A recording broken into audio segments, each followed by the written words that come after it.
Hi church, my name's Kim. I'm part of the BBC community and it is my privilege this morning to share something with you that God has been putting on my heart this year. I want to start by asking you, what was your goal for 2020?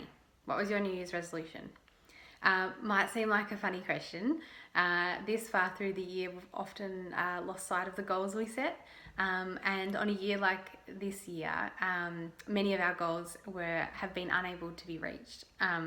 So it's kind of strange thinking back. It was a whole different world when we made those goals. For me, I don't set New Year's resolutions, but I do ask God what He wants me to focus on for the year. And this year, I felt like God was asking me to focus on gratefulness and to learn about being grateful and living a life of gratefulness. Again, seems like a strange year, a strange season to be focusing on gratefulness. We have all lost so much this year. We have lost time with friends, family, the ability to celebrate events like we usually do in big groups of people. There's so much that we are missing out on at the moment.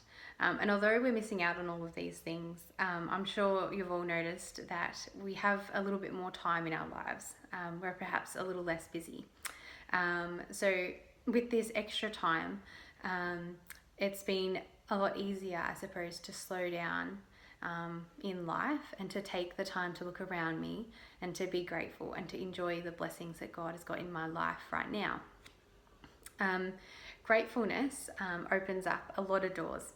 I think it opens up the doors to happiness, the door to joy, to being more content and having more peace in my life.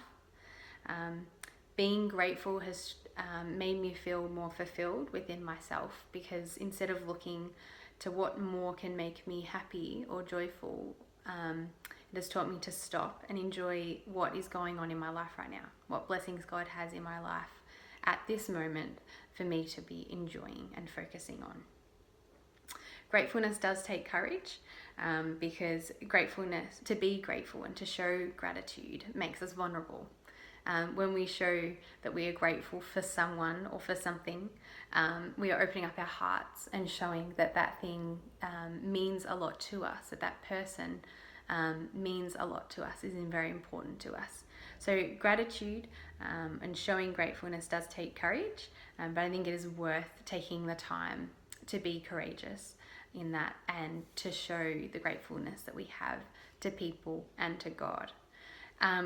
Showing gratefulness to God, there's many, many ways we can do that, and many examples in the Bible of where His people have stopped and shown their gratefulness and their thankfulness towards God. One verse I've picked out in Ezra 3:11 for us to focus on.